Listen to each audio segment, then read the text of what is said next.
event this evening is around predictive analytics. This is an interesting topic. It is in and of itself something of a buzzword. It's got lots of buzzwords that surround it, but it's quite a fascinating technology that really has only become even possible with the advent of big data and large data sets in the cloud, storage for large data, and then the analytic tools that go along with that. So we have a wonderful special guest this evening. His name is Greg Leflar. He's from our Houston office, a vice president in Houston, and he is something of a predictive analytics expert. So Tom, thanks for the introduction. I'm pretty sure that as we go through this, what I want to do is to try to kind of lay a foundation for what predictive analytics is, what it's not, and then talk about some of the uses and the ways that people in different industries are taking advantage of these technologies to choose. This is such a academic and heady sounding topic. I thought it would be good to start with a quick story that would make it real and tangible to those of us in the business world. Several years ago, a major telecom company decided to launch a very typical marketing campaign, direct mail marketing campaign. They intended to solicit 1 million people at a cost of $2 million. They expected to get about a 2% response rate from that campaign. And then you see, at the end of the day, the profitability of doing that's about 5%. This is, if you're in marketing, this is a very typical exercise. But before they took action on this campaign, they elected to engage an analytics firm to build a predictive model to try to better understand the population of prospects that they were looking at, to see if they could improve the profitability of the marketing campaign. So what that firm did was they took those 1 million customers, they gathered all available data about them, they looked for patterns and behaviors and how customers like those prospects had interacted with marketing of this type in the past. And they ultimately put each of those people into one of 4 quadrants. So you see on the left side shows whether or not they are likely to buy if they do receive the direct mail. And across the bottom, what they would do if they don't receive direct mail. So this group is obvious. These are the customers that you're going to get no matter what you do. So it's a waste of resources to be sending these people mail. Just the opposite of that, there's another group that no matter what you do, they're not going to respond. Also a waste of resources. Those two are very simple. The third one is kind of interesting. So here, these are customers that you are actually more likely to get if you don't mail them. A lot of times these are existing customers. People call these sleeping dog customers, who if you send them, particularly if it's a subscription-based service, if you send them a marketing message, you may actually remind them that their contract is up or that it's time to go shopping. So clearly this is a group that you want to stay away from. And that allowed them to really focus on this last group. This is the group that they perceive to be most persuadable and worth the investment of spending the time and energy to market to those people. So let's look at what that does to the financials of this particular case study. You see that we reduce the number of people that we mail to by 75%. And that brings the cost of the campaign down dramatically. We also increase, because we're soliciting people who are most likely to respond positively, we increase that number just from 2% to 3%. It's not a huge difference. But because we also brought the cost down at the same time, look what happens to the profitability, from 5% to 58%. Now, that is one use case in one industry, but I want to try to open your eyes to the implications of what that story tells. The real opportunity here is that this can revolutionize the way that businesses make decisions and allocate resources. And this is the real advantage that is made possible by predictive analytics. So before we go any further, as Tom alluded to, If you spend any time in industry conferences or reading trade publications, you're probably overwhelmed with the number of buzzwords that are floating around in this field.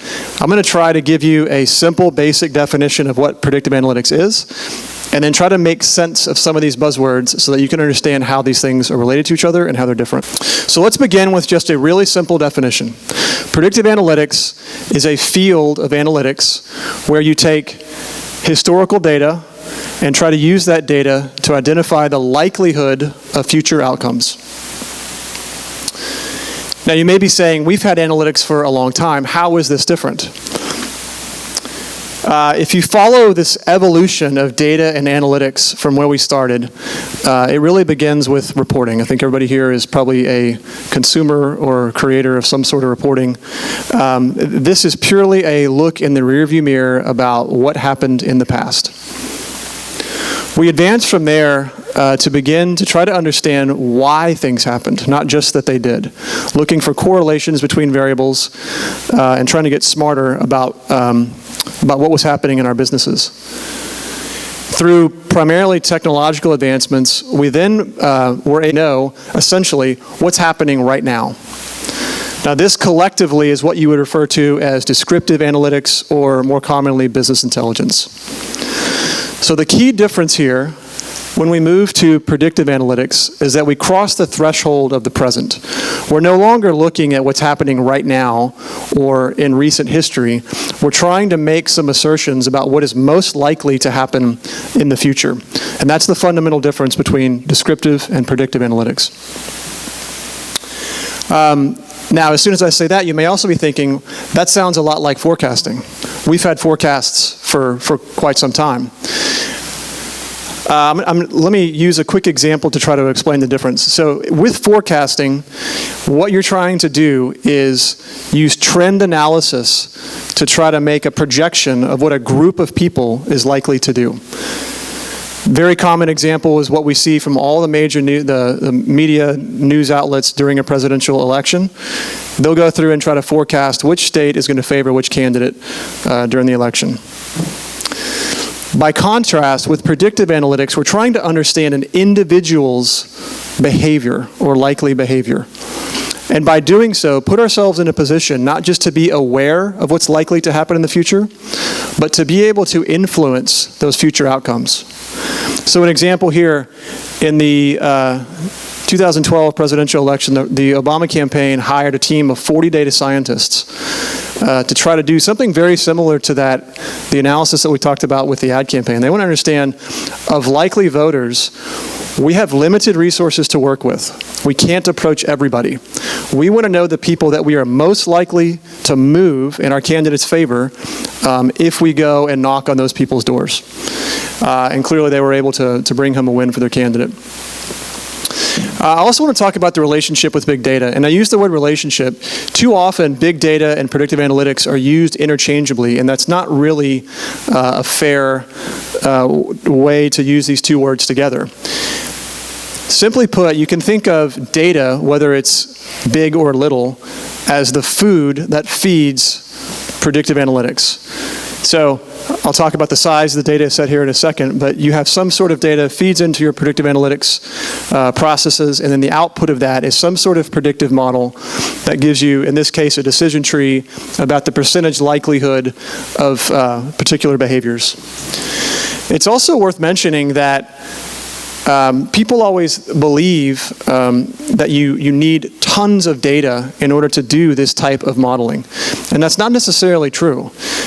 You do need a certain amount to be able to build a model that has any degree of accuracy, but there's a decreasing marginal value of additional data.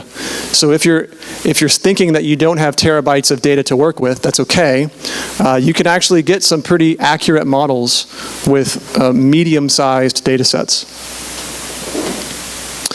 Machine learning is certainly a very hot buzzword, so I want to try to touch on that a little bit also. I'm going to compare this to try to explain why it's such a hot topic today and why people are so excited about it. I'm going to compare it to what we've typically done with classical analytics.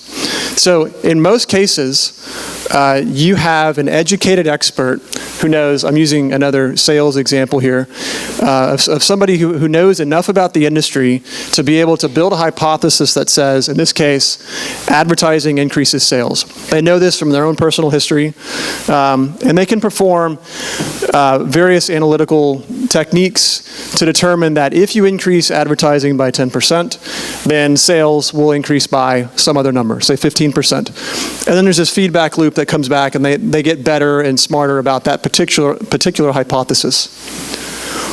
What's interesting about machine learning, and one of the reasons that it is so powerful, is that it completely turns this process upside down. You actually begin with the desired outcome. In this case, I want to increase sales. A machine learning algorithm will then look at not one variable, which in this case was advertising, but all variables, all available variables. And using a massive volume of calculations, look at the correlations between each one of these variables and each one to increasing sales.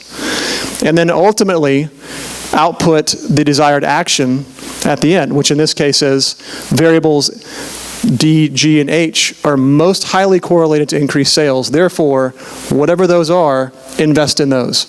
And when you play with these algorithms, you quickly find what blows some people's minds is the features or the variables you're working with, it doesn't matter what they are.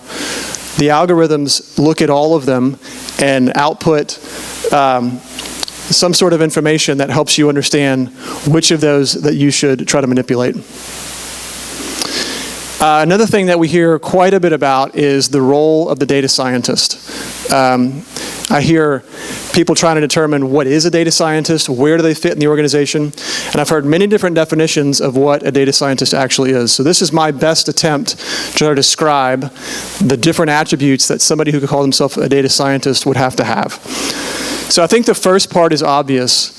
A quantitative analyst, or quant. This is somebody who's skilled in math, physics, probably has an advanced degree in those fields.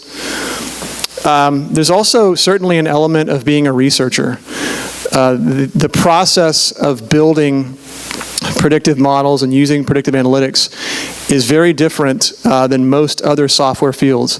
It very much requires someone to be familiar with building hypotheses, testing those, and working in the scientific method. The third component I've called being a hacker. You don't necessarily need to be a software engineer or a computer science-oriented person, but you certainly have to be familiar enough with the tools and the technology to be able to use them in creative and unstructured ways to attack these types of problems.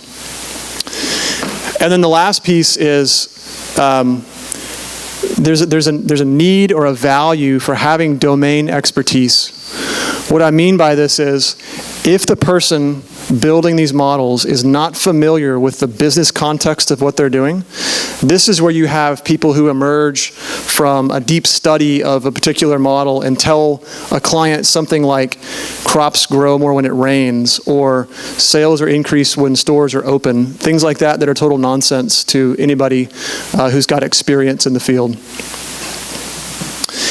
And if you put those four things together, that's why you're about as likely to find a unicorn as you are a data scientist. And when you do find them, simple supply and demand dictates that they are quite expensive. The good news here is that the advancements in technology and some of the tooling that is available today has really brought this data science discipline onto a lower shelf to where you don't have to have these advanced degrees and these sorts of things. In a lot of cases, the tool and the technology are doing some of this work for you. I want to touch on this one. This is a little bit more futuristic looking, but I hear more about this every day. So there's this notion of a digital twin. There's a guy named John Smart who's a researcher and he runs a research firm. He, in an interview, gave this quote which says, "When you die, your kids are not going to go to your tombstones. They're going to fire up your digital twin and talk to them." Now that's a little bit outlandish and a whole lot creepy, but there are real, tangible applications of this type of technique that we see customers using today. On the simpler side of the scale, we've got customers who are collecting all the information that they can about their customers so that they can model that person's decision making to do things like product recommendations. If you've shopped on Amazon or liked a song on Pandora, it's using this type of thing to understand the full context of you, comparing you against others, and making recommendations based on that. The more advanced end of the spectrum is where we see that collection of data becoming so rich that it begins to represent a person's values. So one of the examples that I saw recently was, to use the product recommendation example, is that it might not just say that people who bought this, you bought this product, people who bought that also liked this. It may actually go deeper to know that you have particular beliefs and values and support certain social causes and recommend products from companies who also support those social causes. There's also an industrial application to this. I read a story recently about a manufacturer of the giant wind turbines that run in wind farms. They're beginning to look at building digital twins of those so that they can model preventative maintenance and experiment with different scenarios and how they operate their wind farms using the idea of a digital twin. Okay, so that's the last piece of kind of the lexicon and cut through some of the buzzwords. Hopefully that gives you some clarity. I want to spend the rest of the time talking about how people are using this. And there's some that cut across all industries, and it's also true that some industries are adopting more quickly than others.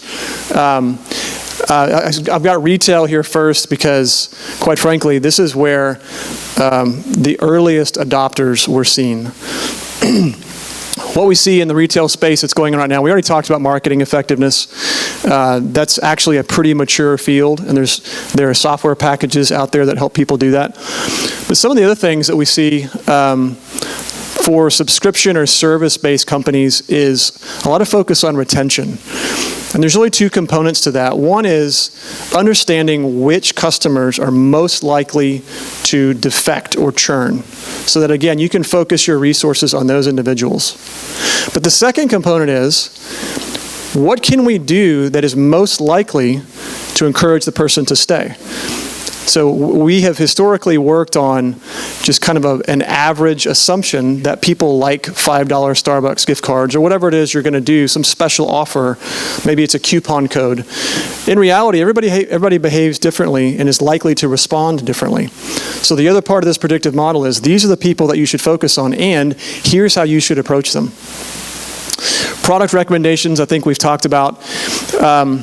Customized product pricing is another area where we're seeing people break free from having to deal with the fact that they've built their pricing models, their business models on averages. We talked about the aggregate versus the individual with the presidential election example. Same thing here. So when you go to apply for a service or buy a product, you're getting a price that has assumptions built into it based on averages of large groups of people. Using predictive analytics, companies are beginning to calculate a lifetime value of a customer and then build prices dynamically based on a desired margin for every customer. Moving into the world of finance, there's now, obviously, if these models were perfect, we wouldn't be here. We'd be playing the stock market to predict what's going to happen tomorrow. But more reasonably, there's a lot of activity around in the area of risk. So determining the credit worthiness of a potential customer. What interest rate are you going to give them? Are you going to require a deposit for a customer? All those can be delivered through a predictive model that is custom tailored for that individual. A lot of things with in healthcare. So whereas the first two industries that I picked out we're talking about making more money, here we're trying to save people's lives. We are largely still in a place where we treat people when they're sick. Hospitals, doctors, research labs are beginning to use predictive analytics to try to change that and try to understand, largely by studying genomic data, what type of preventative treatments could be prescribed that prevent people from getting sick. And by understanding the patterns between certain genetic traits and lifestyles and all these other things, what types of illnesses or ailments people are likely to have to deal with. One kind of subset of that that's really getting a lot of focus is with cancer treatment. By and large, again, this goes back to how we've historically dealt with averages. When people are prescribed a cancer treatment program, too often it's done somewhat blind. They're given kind of the gamut of all the different things that have worked on other people. In reality, everybody responds very differently to different types of treatments. Now that we can we can look at an individual's gene sequence and match that with other people who've tried different types of treatments, we can actually custom tailor a cancer treatment program that is most likely to work for you based on your particular genetics. Real-time patient monitoring is another interesting area. So we're working with a client here to capture vitals data off of patients in real time, and by monitoring those leading indicators, try to predict when those people are likely to have a heart attack or a stroke or some other negative event like that. And then one of the biggest cost drivers for hospitals right now is readmissions. Hospitals are beginning to look at predictive analytics to try to determine two things. When is the right time to discharge somebody, and what is the likelihood that they're going to return? You want to let them go from the hospital as quickly as you can for a lot of reasons, but you don't want to do it so early that you run the risk of them showing back up the next day much more sick than they were when they left. So predictive analytics is being used here to try to determine the optimal point of when you discharge a patient. Okay, so collecting all these experiences, we have learned a couple of valuable lessons working with clients in the area of predictive analytics that I thought would be valuable to share with you all. Most of these lessons were learned with some bumps and bruises. One of them is that, I talked earlier about in the field of machine learning, technology has really made this accessible. It used to be the case that if you wanted to perform high-end analytics, you needed a supercomputer and a bunch of PhDs, and a lot of that is going away. Particularly cloud computing and some of the surrounding tools have brought this idea of what people call utility supercomputing, which means if you've got a credit card, you can essentially rent cycles on a supercomputer to run all these types of models I just described with very little upfront investment. And that's removed this huge barrier to entry for a lot of companies that are now choosing to move into this space. Unfortunately, that technology has not yet made it simple. If any of you have experimented with Hadoop or machine learning or any of the other popular tools out there, they're still very complicated. It's a quickly evolving field. It changes constantly. We've had several different client engagements where we've seen the technology shift underneath our feet while we're trying to build something. And that creates a lot of headaches as you're trying to implement these things. More bad news. Data quality is still a major challenge. With all of the magic of machine learning and some of the things that I've described, it is still true that if your data is garbage, the model that it puts out is also going to be garbage. So oftentimes, clients come to us and say, hey, we want to talk about machine learning. We want to do predictive analytics. And we have to start with the far less sexy conversation of how good is your data? Where are you getting your data? So that's still an important foundational element. It's also true that when you look at the overall solution, one of the hardest parts is just the ingestion of data. If you follow the discussions around big data, they talk about the 3 V's of big data: volume, velocity, variety. We have just breathtaking growth in data every year. Sometime last year, I don't know what the number is now, someone said to me that in the past 2 years, 90% of the data in the world was created. And it's not a straight line. This is a exponentially growing volume of data that we're dealing with. And just capturing all that and figuring out how to store it at the speed that it's coming in can sometimes be a challenge. So when we talk about solutions with predictive analytics, a data ingestion component is often one of the first things that we'll focus on. Something else that we learned, I kind of touched on this with the data scientists saying that they needed to have a research bent to them. The first couple of times that we approached these solutions, a bunch of software engineers, we tried to architect a solution like any good software engineer would. And it didn't work out very well. What we found is that this field lends itself much better to using an experimentation-based approach.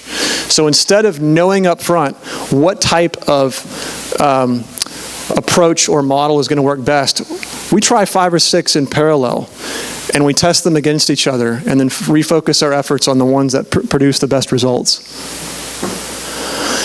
And then last, and probably most important, more than any other field that I have worked in, there is a heightened need to understand the users and understand the outcomes that they care about. I've used a lot of examples with sales, and if your output is going to be delivered to salespeople, it needs to make sense to them. Nobody in a business role wants to be given a science project.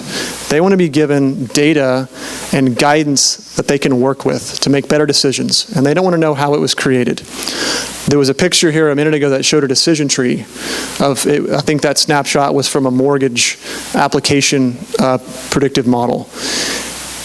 Any business person can read that and follow this decision tree that says, based on these features of a potential customer, what percentage likelihood you have of failure to pay or prepayment. So there is an old Danish proverb that says that prediction is difficult, especially when dealing with the future. And I want to leave you with this thought, that this is still true. Predictive analytics is not a crystal ball that gives you a view into the future with any degree of certainty. It's about incrementally improving the way that your companies make decisions. It's about being better than guessing, because that's what most of your competition is doing. And predictive analytics, because it has become so accessible through the volume of data that's available and the tools and technologies that are out there, this is your opportunity to get a competitive advantage over your competition.